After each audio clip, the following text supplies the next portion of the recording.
Buenas tardes. Es la primera vez creo que estoy en esta mediática, maravillosa, por cierto. Y nada, pues paso a dar la bienvenida a Kauthar. Creo que estoy aquí, tengo que decirlo, estoy aquí gracias a Inmaculada, quien me ha engatusado un poco para estar aquí y agradecido también por esta tarde. Bueno, yo sinceramente no quiero presentar a Kauthar porque creo que se presenta por sí sola, por sus libros, por su trayectoria. Eso sí, me gustaría ya entrar en materia y preguntarle directamente qué tal el viaje, que cuándo ha llegado a Madrid.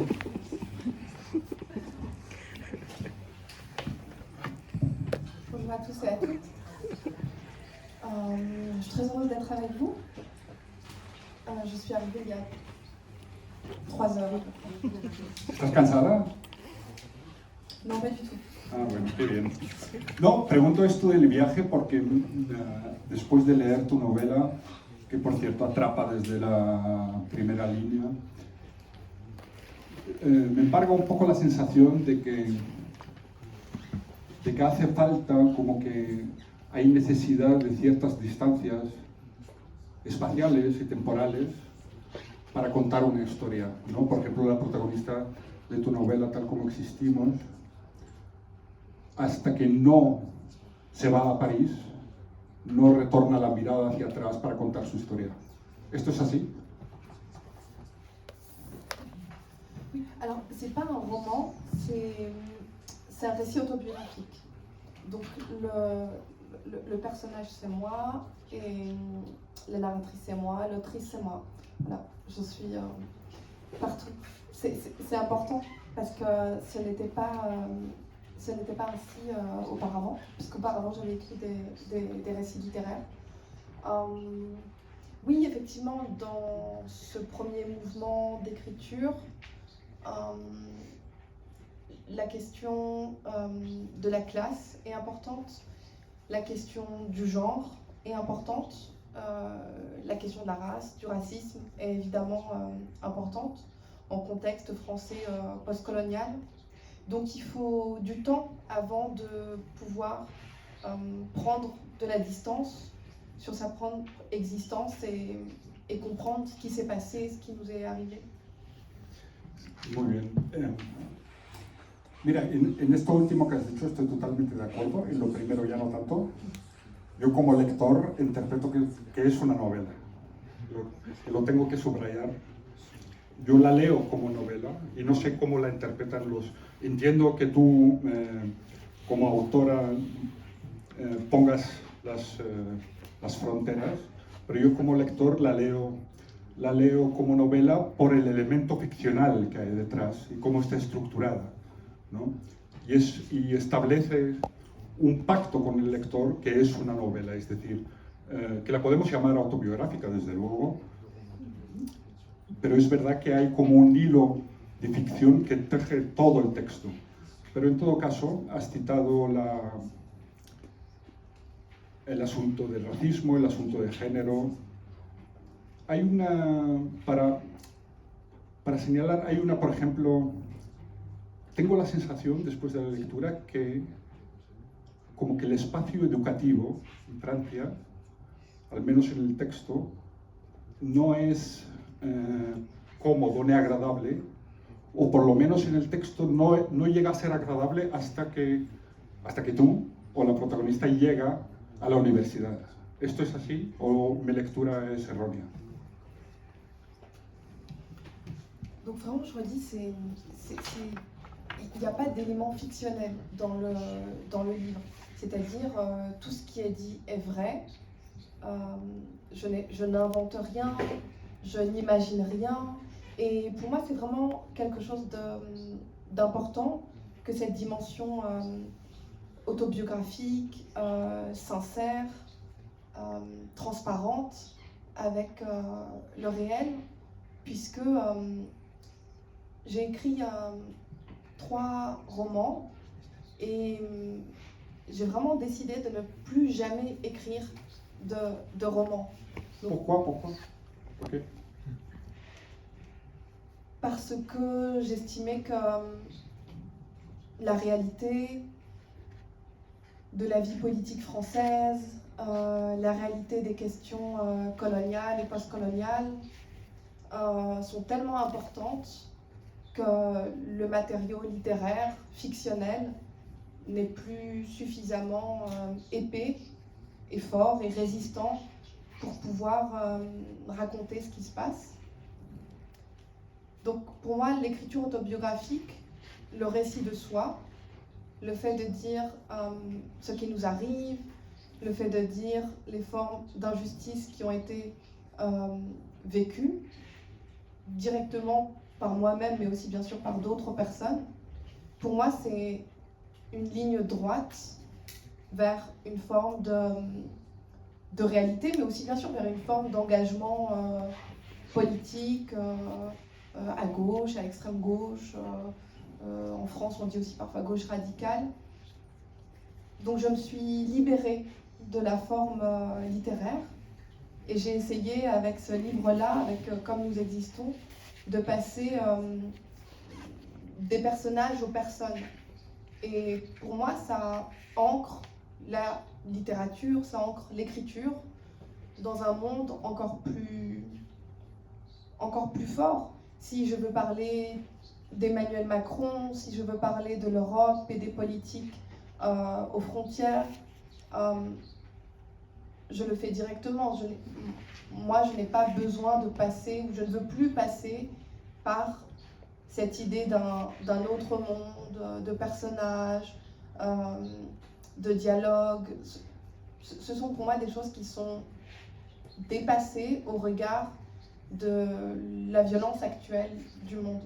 Donc c'est pour ça que ce texte-là, il s'inscrit dans un livre, bien évidemment, mais il est entouré par des articles de presse, dans la presse française, il est par des interventions publiques, pas que moi seulement, mais je veux dire toute une partie des intellectuels ou des militants ou des chercheurs en France. Donc c'est pour ça que moi je laisse évidemment à chacun son interprétation et le lecteur interprète évidemment les choses comme il le souhaite. Mais c'est vrai que pour moi c'est important de dire que j'ai essayé dans ce texte-là de dire ma vérité. Il y a un rapport à la vérité qui est important pour moi. Muy bien. Sí, sí. Me parece sinceramente el debate es súper interesante sobre la elección y sobre la elección desde luego es más que legítima, ¿no? Es necesaria. Y sobre si la literatura no sirve, que según entiendo por tus palabras, no sirve para interpretar la violencia actual, ¿no? No sé hasta qué punto estáis de acuerdo, pero pasaremos al contenido de la novela. Hay tres puntos que me han llamado mucho. Volveré, no me he quedado contento, volveré sobre este asunto de la literatura y no literatura, ¿vale? Pero hay tres puntos que me han interpelado directamente, me han llamado sobremanera la atención. Y uno es la relación de la protagonista con su madre, Hania. Es una relación compleja, es una relación a veces de dependencia, a veces de amor incondicional, a veces de miedo, a veces de incomprensión. Y todas estas facetas se visibilizan muy bien en la novela. Sin embargo, la relación con el padre es una relación muy llana, casi de aceptación total por parte de la protagonista hacia su padre. No hay un cuestionamiento del padre en ningún punto. ¿Nos explicas un poco cómo es esto? Oui, la question du rapport aux parents, elle est évidemment complexe, comme pour chacune d'entre nous. Ce qui était important pour moi, c'est d'essayer de montrer comment la famille, cette famille que nous avons formée, que nous formons, a essayé de résister à la violence du monde extérieur. J'ai essayé de montrer comment ma mère, comme je le dis, à un moment donné, je la qualifie de stratège. Elle a été pendant quelques années jusqu'au collège, jusqu'à mes 13-14 ans, la stratège de ma vie, c'est-à-dire qu'elle a essayé de faire les bons choix, elle a essayé d'aller voir les bonnes personnes, elle a essayé d'avoir les bonnes informations, elle a essayé de trouver la bonne école, qui était une école privée catholique. Elle a essayé de faire autour d'elle, pour moi, autant de bien que possible, alors qu'elle était très démunie et qu'elle n'avait pas une lecture très claire de l'espace social, de l'espace scolaire. Pour moi, c'était important de décrire cela, parce que en France, autour des parents de l'immigration postcoloniale, il y a énormément de discours qui ont été produits, notamment des discours portés par ce qu'on pourrait appeler les politiques publiques, les politiques menées donc par l'État, au nom de l'État. Et c'est vrai que ces discours ont toujours qualifié les parents des quartiers populaires, les quartiers de l'immigration postcoloniale, comme des parents qui abandonnent leurs enfants, comme des parents démissionnaires. Parents démissionnaires, c'est vraiment l'expression consacrée quand on parle des parents, des familles dans les quartiers populaires. Donc des parents qui ne font des enfants que pour avoir l'argent, des allocations. En France, voilà, pendant très longtemps, et aujourd'hui encore, c'est un discours qui a vraiment été très, très lourd, très pesant, très stigmatisant, très injuste envers les mères et les pères. Et c'était certainement une manière de réhabiliter ces hommes et ces femmes-là, que d'essayer de dire la lutte qui a été la leur pour leurs enfants, dont j'ai fait partie. Pues estoy totalmente de, sí. Estoy muy de acuerdo con tu lectura, pero eso no lo llego a ver en tu novela. Es decir, confrontar a esa posición del Estado que mira hacia estos padres y los discrimina y les pone un adjetivo, no lo veo en la novela. Lo que sí que veo es a la autora o a la protagonista hacer una mirada de sus padres, es decir, de describirlos tal como son, tal como han vivido, con sus complejidades, pero no confronta, es decir, la novela no confronta la vivencia de los padres con el discurso del Estado, con el discurso que dan las instituciones públicas. ¿Es así o estoy errado? Bon, il y a différentes manières de voir les choses. Évidemment, là, vous me posez des questions, donc je réponds à vos questions. Dans le cadre du texte, bien évidemment qu'il est question de revenir sur des scènes, il est question de revenir sur des expériences. Oui, à travers l'écriture. Une écriture sensible, une écriture qui essaye de faire la part belle à la subjectivité, qui essaye de déployer les points de vue de chacun et de chacune.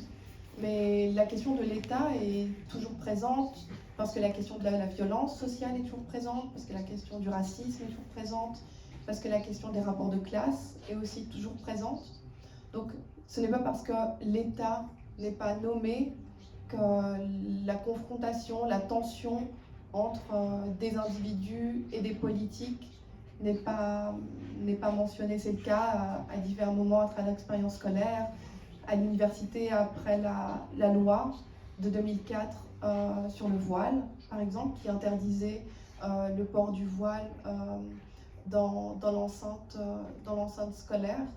Et ça, c'est extrêmement important parce que ce texte-là, il n'est pas simplement traversé par la question esthétique ou la question des sentiments, il est aussi traversé par le souci sociologique de s'examiner soi-même. Donc moi, en tant que sociologue, j'ai l'habitude de travailler sur des sujets, sur des politiques, sur l'État français dans l'histoire, etc.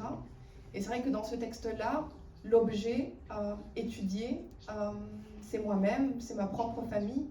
Et je trouve ça extrêmement important d'être à la fois tendu vers ce souci de l'écriture, le souci de la forme, le souci de faire œuvre, mais aussi la conscience politique que les sciences sociales sont là et que les sciences sociales, comme la littérature, peuvent aussi nous aider à nous comprendre et aider à éclairer les logiques qui sont à l'œuvre dans la société française. Muy bien. Y ahora una pregunta, te lo hago no ya como escritor, sino como politólogo. ¿Cómo te has enfrentado, cuáles son los retos que ha supuesto trabajar todas estas realidades que has mencionado, siendo el sujeto de investigación y el objeto también? Oui, c'est une question très, très importante. Ce qui était important pour moi, c'était d'essayer de retrouver les individus sous la structure sociale, en fait. Les individus sous la structure scolaire, les individus sous la structure de la violence policière, les individus sous la structure de la question économique, du rapport à l'argent, bien évidemment, de la pauvreté, etc. Et ça, c'est quelque chose qui est extrêmement important et que l'écriture nous permet de réaliser, c'est-à-dire essayer, comme je le disais, de développer les points de vue de chacun et de montrer qu'il est possible de se réapproprier sa propre histoire et de ne plus être simplement un objet, mais d'être aussi le sujet. C'est pour ça que la notion de vérité, pour moi, elle est importante.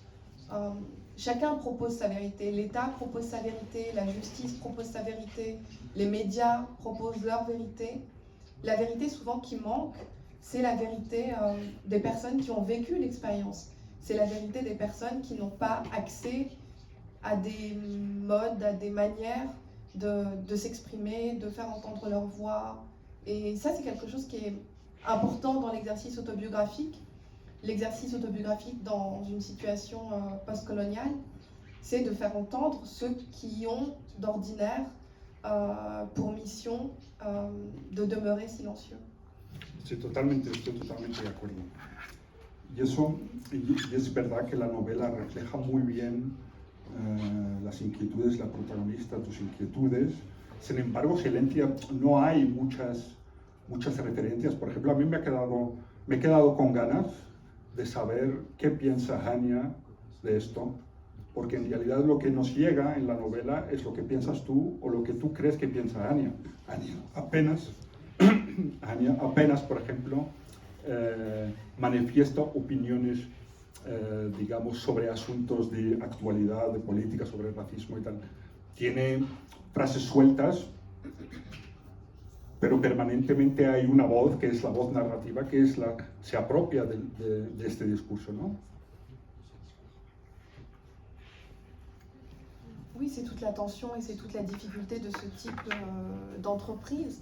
C'est que vous passez votre temps à chercher la voix des personnes qui parlent, mais qui ne parlent pas nécessairement de la manière dont on a l'habitude de parler, en fait. C'était quelque chose effectivement de complexe, d'essayer de retrouver à travers les souvenirs de l'enfance quel a été le regard de ma mère, quelles ont été les paroles de ma mère. Tout ça, bien évidemment, ne vous revient que par bribes, ne vous revient que par morceaux, ne vous revient que par flash. Et l'exercice, c'est d'essayer de redonner à tout ça une certaine forme de lien, une certaine forme de relation. Et ça, c'est très important. Sí, muy bien. Y tratas, o sea, hay un aspecto que sí que... Hay un aspecto que me ha emocionado mucho, y es la niña protagonista solo supo de forma intuitiva enfrentarse a esta violencia que existe por todas partes y que le llega por todas partes, para mí de un modo muy heroico, que es aferrarse a sus estudios, centrar todas sus energías en sus estudios. No sé si es tu caso, porque la imaginaba muy empollona ahí todo el rato estudiando mucho y tal, como forma de quebrar esta violencia. Yo, o sea, en plan, diciéndose a sí misma, yo necesito enfrentarme a esta violencia, la única forma que encuentro es estudiar y estudiar y estudiar.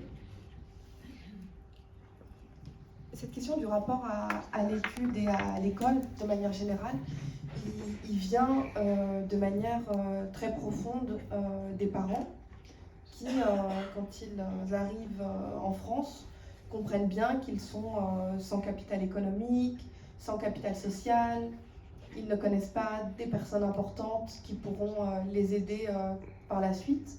Ils ont donc une conscience vraiment très précise que ce qui peut aider, c'est l'école, ce qui peut aider, c'est le diplôme, ce qui peut aider, c'est cette sorte aussi de croyance en le modèle républicain. Puisque, encore une fois, dans les années 70, 80, 90, on peut même inclure les années 2000, c'est vrai que toute une partie des politiques qu'on qualifie politiques d'intégration en France mettent en avant cette idée selon laquelle en fait il vous suffit de bien étudier à l'école, il vous suffit d'être un bon élève et finalement vous vous en sortirez en fait. Parce que si vous voulez, vous pourrez. Bon, alors ça, il faut faire attention parce que c'est aussi un message typiquement libéral, typiquement... mais mes parents ont cru en ce discours-là. Ils ont cru en ce discours de « il vous suffit d'étudier et tout ira bien ». Mais bien sûr que pour certaines personnes, bien étudier n'est absolument pas suffisant et ne protège pas par un certain nombre d'inégalités, d'injustices, de choses de cet ordre-là. Donc c'est vrai que dans ce texte, moi je suis l'enfant qui est porté par la croyance selon laquelle l'école est le secret en fait. Et le secret, c'est que l'école n'est bien sûr pas le secret il est ailleurs. Ah, sí, mira, me gusta mucho lo que acabas de decir, porque es verdad que el Estado al que han destinado produce violencia, pero también produce una ventana y un mensaje, que es este mensaje que si tú te esfuerzas vas a llegar, que es un mensaje que contrapone la propia violencia que genera, ¿no? Oui, tout à fait, d'autant plus qu'en France, les chiffres de plusieurs enquêtes européennes montrent que l'école française est une école qui repose en fait sur un système de reproduction des inégalités. Donc on a à la fois une école qui se présente comme la source de l'émancipation, mais les chiffres et les expériences montrent plutôt le contraire, si on passe par ne serait-ce que la question statistique, par exemple. Sí, sí, bueno, yo ahora una pregunta un poco así porque nos hemos puesto muy solemnes. ¿Cómo escribes, por cierto? ¿Tienes preferencias, manías, tienes rituales? ¿Cuál es tu rutina de escritura? Alors, l'écriture, c'est une discipline. J'écris beaucoup dehors dans les cafés. Quand j'étais à Paris, mes premiers récits, je les ai tous écrits dehors dans les cafés. Il n'y a vraiment rien de romantique bueno, dans eso ça. Es, mais c'est juste qu'à Paris, en fait, les appartements des étudiants sont tellement petits que les étudiants passent beaucoup de temps dehors et font beaucoup de choses au café. Donc, si j'avais été peintre, j'aurais peint dans les cafés aussi. Porque las casas son pequeñas, hay mucho ruido. En las grandes ciudades, bueno, yo vivo en Madrid, las grandes ciudades, las casas son pequeñas, se comparten casas y hay mucho ruido y tal, entonces se refugian en el café. Aquí en Madrid, por ejemplo, las tertulias, antiguamente en el siglo pasado, se iban al café porque hacía más calor, porque había una chimenea. ¿Este es el caso? C'est exactement ça. Ah, bueno, qué bien. Muy bien. Y tengo otra pregunta, y es, pero quedó contestada, quedó contestada antes, pero la reformulo. Es sobre, ¿tú crees que es verdad que te has marcado un objetivo? Esto es un relato autobiográfico en que, digamos, lo ficcional y lo sociológico y lo autobiográfico se mezclan. En fin. ¿Esto te ha supuesto ya que venías de escribir varias novelas, esto te ha supuesto algún reto técnico?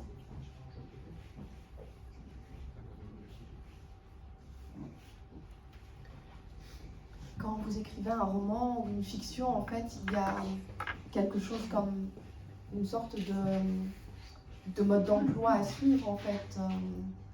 Des bons personnages, des mauvais personnages. Il faut que ça paraisse vraisemblable, même si c'est pas tout à fait vrai. Bref, moi je crois que écrire des romans, c'est faisable, c'est possible. Il suffit d'essayer de le faire. L'écriture autobiographique, c'est plus complexe parce que, en fait, c'est une écriture qui est directement politique, en fait. C'est une écriture qui vous force directement à vous rendre compte que ce que vous êtes et ce que vous faites n'est pas déterminé par votre volonté, mais déterminé par quelque chose de plus grand que vous, qui est votre histoire, votre enfance, mais qui est aussi quelque chose comme la structure sociale, qui est aussi quelque chose comme la guerre d'Algérie, qui est aussi quelque chose comme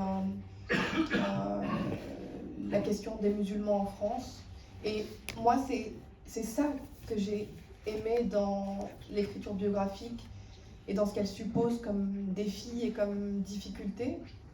C'est qu'à la fois, c'est vous, parce que à travers les souvenirs, vous vous voyez comme dans un miroir, mais vous ne pouvez pas seulement vous voir vous devez aussi voir toute la société, et vous devez essayer de tisser ce lien entre quelque chose de minuscule qui est l'individu et quelque chose de grand, de structurel, d'historique qui est les institutions, par exemple, par lesquelles vous êtes passé. Et ça, c'est extrêmement riche sur le plan de l'écriture, je crois. ¿Lees poesía? Oui, ça m'arrive. No, es que escuchándote esto último, estoy pensando, por ejemplo, preguntarte si Albert Camus, para explicar toda la posguerra, para explicar la guerra, para explicar la Francia y la Algeria, para explicar el Pied Noir, tal, no hizo bien en legarnos obras de teatro y novelas. Bon, déjà, je crois que quand on parle du roman, il faut le resituer dans une perspective historique profonde. Et le roman, c'est vraiment une dimension de la littérature. Pendant très longtemps, c'était des chansons de gestes, pendant très longtemps, c'était de la poésie, pendant très longtemps, ça a été du théâtre, ça a été des formes extrêmement variées. Et le roman a réussi, alors que les autres formes littéraires ont moins réussi, parce que le roman, tout d'un coup, a croisé la société en voie d'industrialisation, parce que le roman était aussi la forme privilégiée d'écriture de la classe bourgeoise. Donc il n'y a pas de grandeur naturelle du roman. Il y a simplement une forme esthétique qui a été plus forte que d'autres, en raison aussi d'éléments de type économique, la coïncidence entre le développement du roman et le développement de la presse nationale qui a pris le pas un peu sur la presse régionale. Donc moi, je ne suis pas une fétichiste du roman. Je pense que toutes les formes littéraires doivent exister, que face à ce qui se passe dans le monde, tout doit être mobilisé, tout doit être utilisé pour pour essayer de contredire les choses, pour essayer de dire que nous ne sommes pas d'accord, pour essayer de dire que ce qui se passe est absolument inacceptable sur le plan moral, sur le plan du droit international. Enfin, voilà, je pense que la littérature a à voir avec ces questions-là.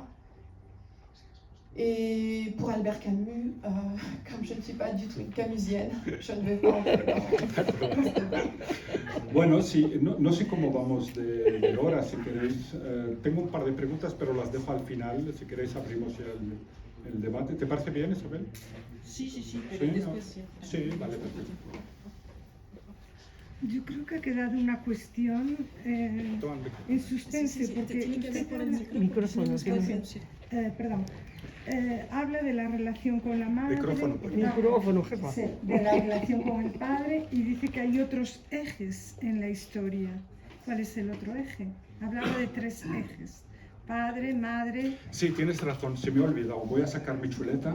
Ah. Sí, está aquí, perdón. Sí. Moi, pendant ce temps-là, je voulais juste te faire une réflexion, c'est qu'en même temps, c'est un ouvrage de sociologie, vous abordez différents thèmes, un peu la mode Édouard Louis, comme ça, vous racontez votre histoire tout en prenant des chapitres et on découvre des choses. Mais il y a quelque chose que je trouve merveilleux dans votre ouvrage, c'est l'amour qui est entre vos parents. Et ça, je trouve ça vraiment très très lumineux. Et ça, je trouve que ça guide tout le livre. C'est pas juste quelque chose. Voilà, il n'y a rien de misérabiliste justement parce qu'il y a ce bel amour entre vos parents et dans votre famille. Et voilà, j'avais envie d'en parler parce que j'ai trouvé que c'était vraiment quelque chose qui accompagnait cette lecture. Oui, c'était une manière de dire à quel point l'amour a été une forme de résistance politique très, très forte, même si bien sûr on ne le formulait pas à cette époque de cette manière. Et si je le disais à ma mère ou à mon père, je ne sais pas vraiment s'ils comprendraient, mais en tout cas, de mon point de vue, de ma perspective, de la perspective qui est la mienne aujourd'hui,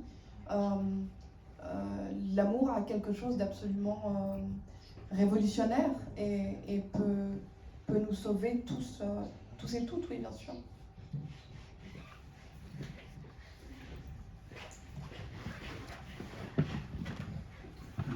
Estoy totalmente de acuerdo. Mi nombre es Manuel Pablo. Aunque no tiene, tiene una relación con el libro, conocerán un poco, te quería hacer una pregunta. ¿Conoces a la escritora española Nayat El Hachmi, que con su novela El lunes nos querrán ganó el... No la conoces, ni la vas a conocer. Es que trata un tema muy interesante, igual lo que tú estás comentando. Nada más era eso, ¿no? Gracias. Pero tú ibas a hacerle la pregunta, ¿no? Sí, sí, pero la dejo tranquila. Soy Sofía Arjonilla. Bueno, quiero que sepan primero que tu libro lo leímos en un club de lectura es de una librería que se llama Valkis, y aquí habemos varias de las personas que lo leímos hoy. A mí me gustaría preguntarte, porque me encantó la historia de amor de tus padres y cómo eso te mueve en un momento dado, incluso a no dejar la escuela.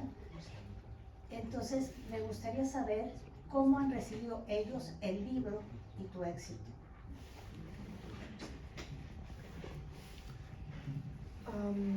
Je crois qu'ils n'ont appris l'existence du livre que plusieurs mois, plusieurs années plus tard. Mes parents sont vraiment dans leur monde, qui n'est pas exactement mon monde, au sens où moi j'entre facilement dans leur monde, mais eux, leur monde est trop présent dans leur esprit pour entrer dans le mien. Donc la question s'est juste posée quand le livre a été traduit en anglais et que j'ai demandé à ma mère si j'étais autorisée à utiliser une photographie. Et après, elle m'a dit mais tu as écrit un livre en anglais? Et c'est comme ça qu'elle a découvert qu'il y avait un livre en fait en français. C'est un peu particulier, mais c'est vraiment parce que, comme je vous dis, ils sont dans leur monde, dans leur quotidien, dans leurs difficultés propres. Donc tout ça, les livres, la réflexion, c'est quelque chose qui les... c'est pas leur monde, voilà, c'est pas leur monde. Et je pense que le livre, il s'arrête sur le départ à Paris, et il s'arrête sur le départ à Paris aussi pour ça en fait, parce que moi je sais que si j'avais dû écrire la suite après Paris, ça aurait été plus difficile en fait, ça aurait été plus difficile. Pourquoi?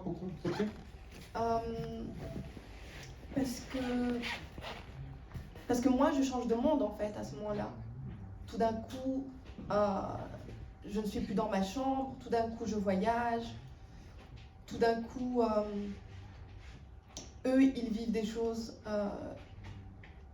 dont moi je ne suis pas toujours consciente.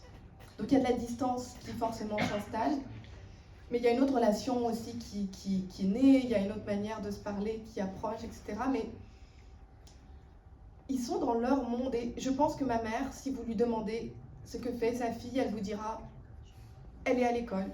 Voilà, c'est un peu l'image que j'ai dans la tête de ma mère, de mon père aussi. Je suis pour elle à l'école, même si je suis ailleurs, elle dira toujours oui, elle va bien, elle est à l'école. Voilà, c'est un peu comme ça qu'elle voit les choses. Entonces no habrá un libro después de París autobiográfico. ¿O habrá? Pregunto. Et si, il y aura un autre livre. Alors, j'aime pas le présenter comme suite parce que les histoires de suite, Oui. c'est un peu kitsch. Mais non, il y aura une suite, c'est important qu'il y ait une suite. C'est important pour moi, mais c'est aussi important par rapport à comme nous existons. C'est vrai que comme nous existons, pour moi, c'est une forme de peinture. Je le vois aujourd'hui comme une peinture, comme une grande scène d'amour traversée de choses liées à l'existence, liées à la migration, liées à ce que signifie aussi être française, être musulman ou musulmane. Mais je crois que sur la question du rapport à la figure maternelle, je crois que sur la question de l'acte de se souvenir de son enfance comme un acte politiquement puissant, il y a encore beaucoup de choses à faire. Cette question-là du souvenir, de se souvenir de son enfance, d'un point de vue strictement littéraire, voilà, ça nous ramène à des grandes figures romantiques, Goethe, Sartre, voilà, des très grands textes, des très beaux textes. Mais je crois que si on porte un peu l'attention sur beaucoup de choses qui sont liées à l'expérience raciale, mais aussi l'expérience des violences contre les minorités sexuelles, la question bien sûr des violences sexistes. Beaucoup de ces violences-là en fait surviennent dans l'enfance et actuellement en France il y a beaucoup d'histoires, beaucoup de controverses, beaucoup d'affaires, un peu dans le sillage du mouvement féministe MeToo. Et moi je suis toujours très étonnée et très touchée par ces personnes qui tout d'un coup se réveillent et disent il m'est arrivé ça dans mon enfance mais je ne m'en souviens pas, j'ai oublié, j'ai effacé, mon inconscient l'a refoulé. Et ça, cette question-là des choses que l'on vit et des souvenirs qu'on perd au point de se dire je n'ai peut-être jamais vécu cette expérience. C'est vraiment quelque chose qui ne relève pas seulement de la psychanalyse, pas seulement de la psychologie, mais c'est aussi une manière dont la domination se perpétue. En fait, la domination se perpétue parce qu'elle est tellement bouleversante, elle est tellement difficile à vivre pour le corps, qu'il y a un phénomène d'oubli en fait. Et je pense que nous sommes davantage des êtres qui oublient que des êtres qui se souviennent. Et c'est pour ça que c'est difficile de se souvenir de son enfance. C'est pas seulement parce que c'est loin l'enfance, c'est pas seulement parce que 20, 30, 40, 50 ans sont passés, mais c'est aussi parce que, à mon sens, c'est interdit de se souvenir. C'est interdit de se souvenir ce que nous avons vécu enfant ou ce que nous avons vécu adolescent ou jeune fille ou jeune garçon. Je pense bien sûr à beaucoup d'affaires qui traversent aussi sûrement la société espagnole.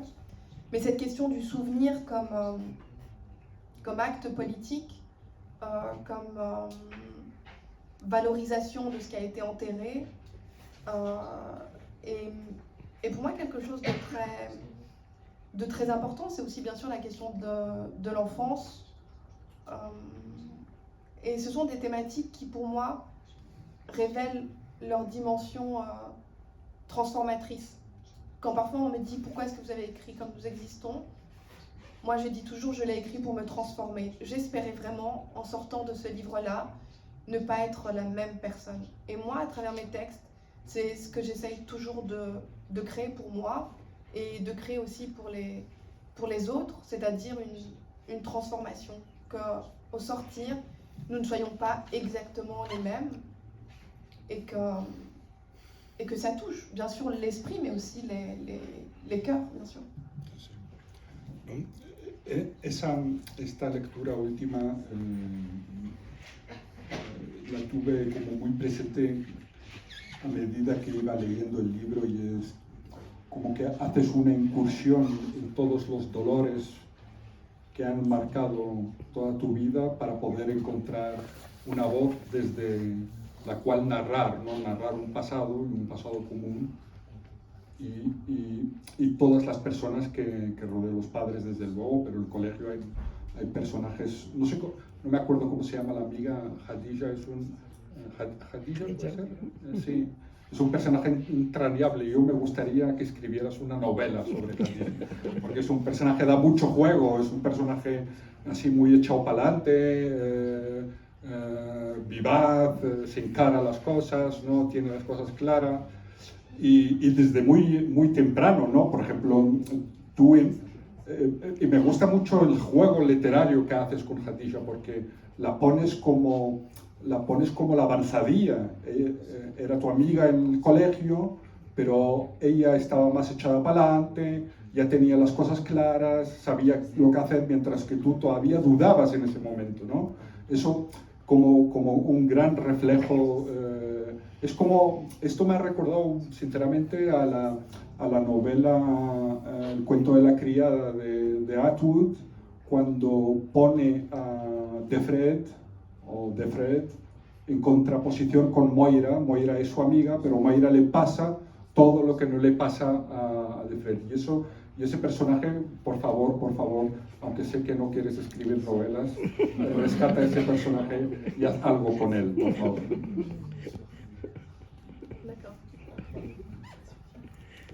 ¿Alguna? Sí. Felicitarla por el libro, que me ha parecido buenísimo, más que nada porque creo que también es bastante universal en un apartado, en cuanto a que habla mucho también del clasismo que hay en toda la sociedad, ya sea con hijos de inmigrantes, con franceses y demás, del feminismo también, siempre va a haber algo por encima, ¿no? Esos chicos con los sobres y demás, que creo que nos toca a todos y que nos hace también poder vernos en ese apartado. Y me gustaría decir una cosa que me ha parecido muy interesante. Aquí siempre están con la idea del hay que integrarse, ¿no? Como para dejarlo todo muy igualitario y tal. Y a mí me da mucha pena porque es también perder una riqueza diferenciadora. Entonces me gustaría incidir en eso y saber si en la actual política, porque al fin y al cabo todo termina siendo política en Francia, cómo está esa situación, sobre todo con la población musulmana. Y luego una pregunta quizás un poquito más al tiro. ¿Quién es Nora? Esa mujer que se levanta en la manifestación de las madres, si está basada en un personaje real o en varios personajes reales o no. Muchas gracias.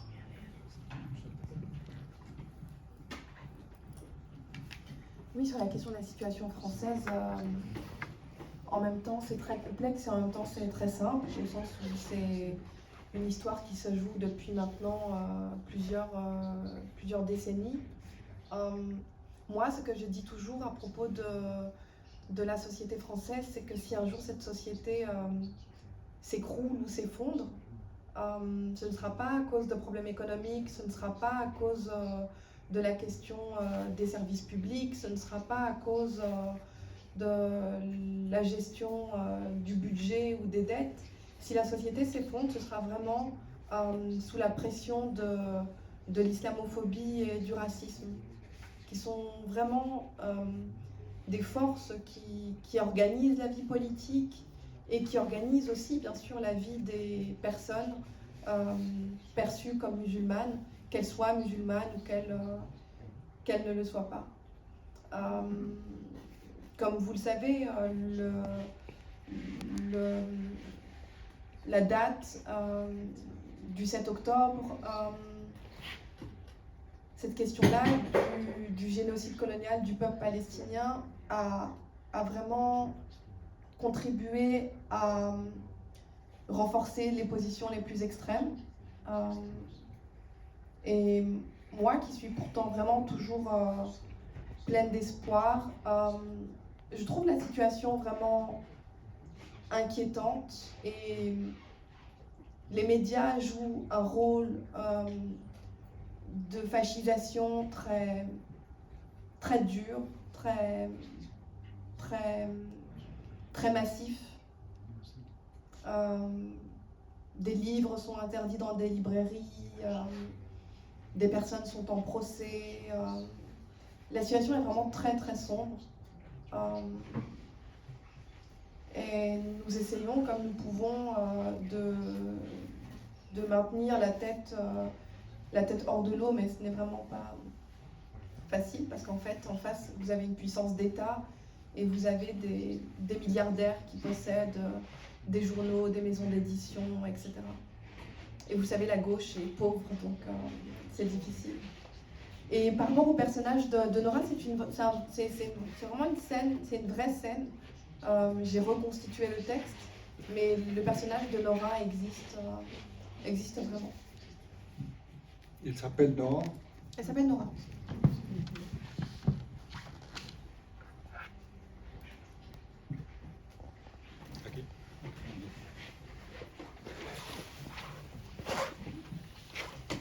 Creo que ha quedado un poco orillada en la conversación el tema del compromiso político de la autora, que es muy patente en el libro cuando desvela su toma de conciencia a raíz de la muerte de dos jóvenes adolescentes en un barrio periférico de París que huyen de la policía y se refugian en una torreta eléctrica y mueren calcinados.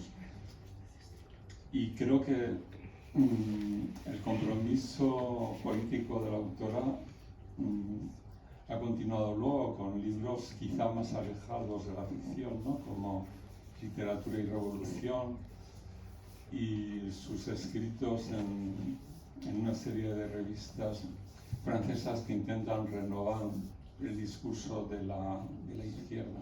Entonces quizá podríamos hablar un poco de todo eso, o ampliar un poco.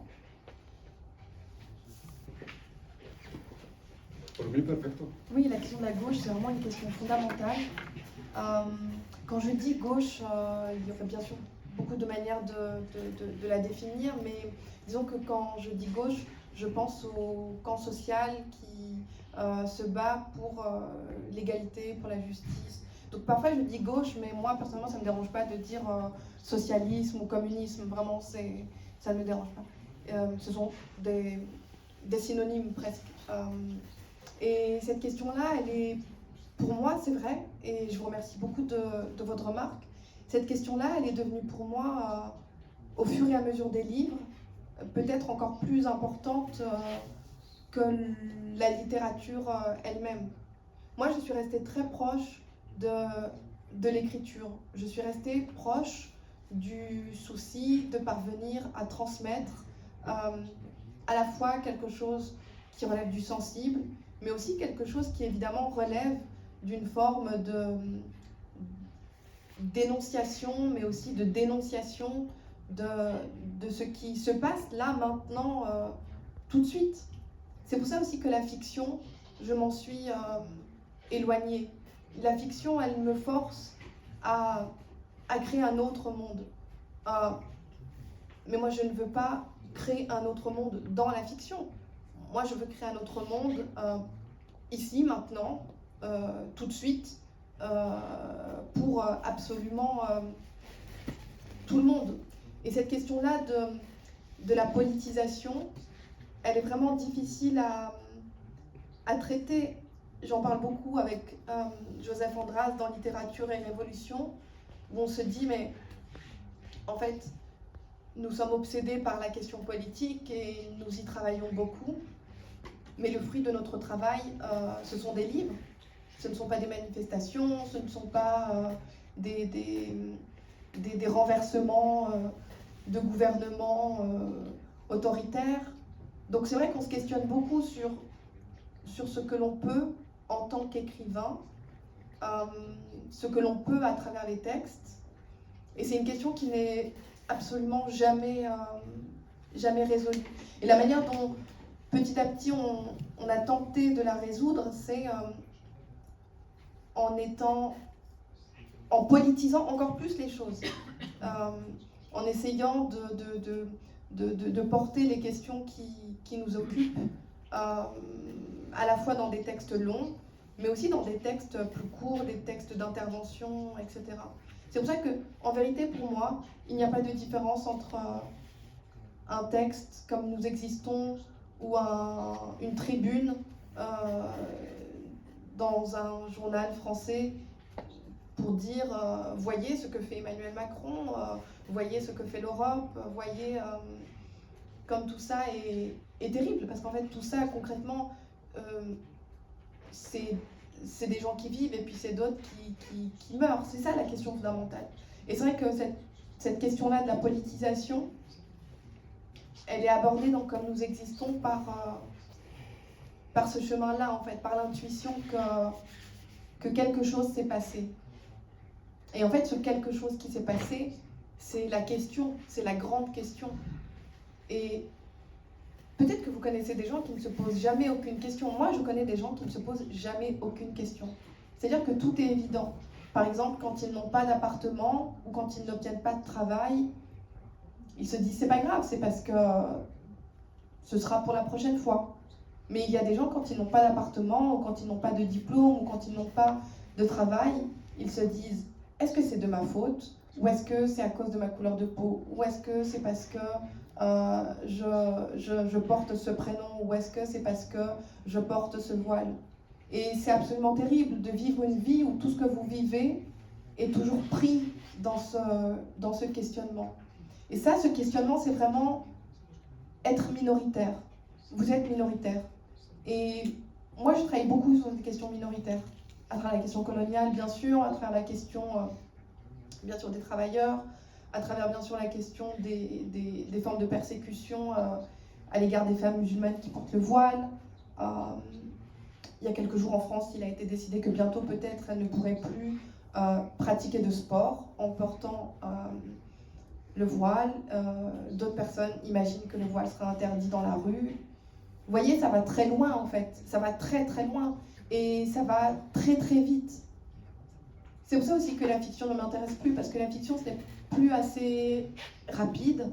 Et moi je crois, c'est quelque chose que je dis toujours, il faut vraiment être écrivain pour se rendre compte à quel point la réalité est plus puissante que la fiction. Donc moi je m'incline devant la réalité, puisque je n'ai pas le pouvoir politique de la transformer, mais je me dis toujours, dans 30 ans, dans 40 ans, dans 100 ans, un jour, les comptes devront être faits, en fait.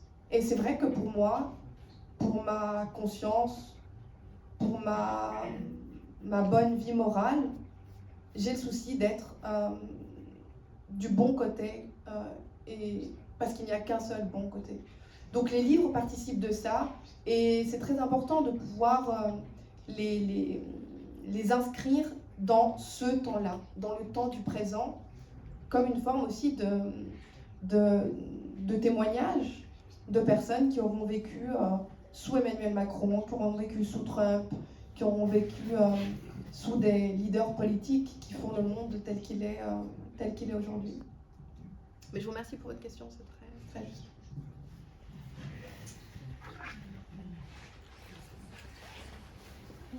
Aquí.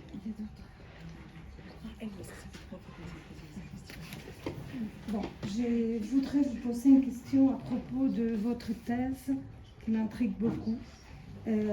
Solo tengo una lengua y no es la mía. Je n'ai qu'une langue et c'est pas la mienne. Comme je ne connais pas très bien votre histoire, je ne sais pas, vous êtes né à Strasbourg, vous avez vécu toujours en France. Est-ce que vous avez vécu quelquefois dans un pays arabe? Quelle connaissance avez-vous de pays arabes? Aucune. Aucune, ok. Bon, Historique comme vous tous, vous connaissez un peu l'histoire du Liban, vous connaissez un peu l'histoire de l'Iran, voilà, je suis comme vous. D'accord. Et pourquoi vous dites que je n'ai qu'une langue, c'est pas la mienne? Quelle est votre langue? Alors, il faut simplement remettre les choses dans leur cadre. En fait, c'est ma thèse de sociologie. Et cette phrase-là, je n'ai qu'une langue, ce n'est pas la mienne, ce n'est pas une phrase de moi, c'est une phrase du philosophe Jacques Derrida, qui a beaucoup travaillé sur cette question de la langue, qui était un juif d'Algérie, un juif algérien, qui est né à Alger, puis ensuite qui a mené la vie philosophique qu'on lui connaît. Et en fait, dans ce texte-là, donc ce texte de sociologie, j'essaye de revenir sur l'histoire littéraire française et de montrer à quel point il n'y a pas de littérature sans nationalisme. J'essaie de montrer que la littérature a pu exister parce que des forces nationalistes se sont développées. D'ailleurs, vous voyez, on ne dit jamais vraiment la littérature, on dit toujours la littérature allemande, la littérature anglaise, la littérature française. Par contre, pour les littératures du Congo, de Côte d'Ivoire, de Madagascar, on va dire les littératures francophones, par exemple. Puisqu'il n'y a pas eu de nationalisme, ou en tout cas, il y a une sorte de... Et voilà, donc dans ce texte-là, j'ai beaucoup réfléchi à cette question en passant par les histoires, par les expériences qui ont été vécues par des écrivains algériens qui ont eu le souci d'appartenir à la société française et le souci d'appartenir à la littérature française et qui ont été confrontés justement à cette idée selon laquelle la littérature française est une littérature qui est définie aussi, comme je le disais, nationalement. Et donc aussi, elle se définit racialement. Elle se définit aussi par rapport à cette question de l'appartenance en termes de race. Ou, je ne sais pas comment vous dites ici en Espagne, mais en tout cas en France, on parle de la question raciale. Donc j'essaie de montrer tout simplement ça, que la littérature est quelque chose de très très très politique, que ce n'est pas simplement une histoire de jolis mots et de belles phrases, et de points d'interrogation et de phrases de 20 lignes comme chez Proust. C'est une question politique parce que c'est toute l'image d'une nation qui se reflète. Et quand des écrivains étrangers veulent entrer dans cette littérature-là, il se passe des choses. Il se passe des choses comme des conflits, comme des rejets, comme des formes d'invisibilisation, comme des formes de rapports de pouvoir. Donc j'essaie de raconter une autre histoire de la littérature française à partir de l'expérience des écrivains algériens comme Assia Djebar, Kateb Yassine, Rachid Boudjedra, voilà, qui sont des auteurs que vous connaissez peut-être. Merci. Bien. No, c'est Ayuda, ¿no? una más.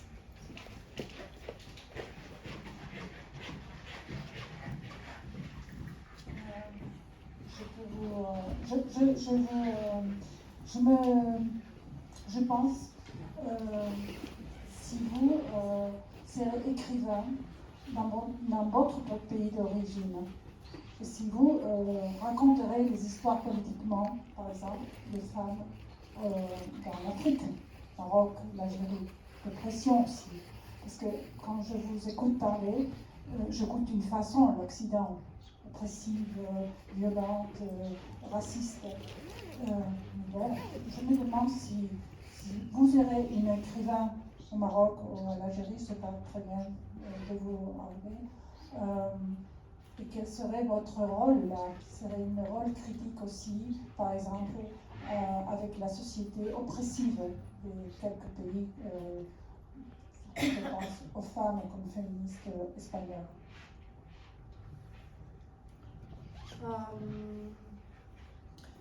Je sais pas, parce que moi, la seule chose que je sais, c'est que ma question, c'est la question française, et que mon autre question, c'est la question littéraire. Je crois que ce n'est pas forcément une bonne manière d'aborder les choses que de vouloir considérer que si on attaque ou si on critique l'Occident, c'est pour ne pas critiquer les autres situations. Moi, ce que je sais, c'est qu'au Maroc, en Algérie, en Iran, en Turquie, au Kurdistan, il y a déjà des personnes qui luttent pour ce qui leur paraît juste, pour ce qui leur paraît moral, pour ce qui leur paraît nécessaire sur le plan de l'égalité, de la justice, des solidarités, des droits, évidemment. Donc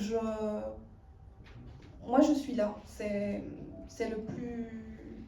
tout ce que je sais, et je ne m'inquiète pas de ne pas être ailleurs, parce que je sais qu'ailleurs il y a des personnes qui font aussi ce travail-là, et ces personnes qui font ce travail-là, elles sont souvent totalement invisibilisées, mises à l'écart, ignorées par un certain nombre de pouvoirs en Occident qui ne veut de l'Afrique, qui ne veut de l'Asie, qui ne veut de l'Amérique latine donner qu'une seule image. Donc je crois que la question occidentale est vraiment très, très importante, et je pense qu'il est vraiment temps de critiquer l'Occident, évidemment. Mais c'est pas de notre faute si c'est l'Occident. Bah oui, c'est l'Occident, c'est sûr. C'est pas de ma faute. L'Occident aurait pu choisir une autre histoire. Bueno, pues gracias Kauthar por Merci beaucoup. esta enriquecedora. Y gracias si tenéis libros para firmar. Et merci beaucoup aux personnes qui ont permis que je sois présente à Madrid pendant quelques jours. Merci beaucoup.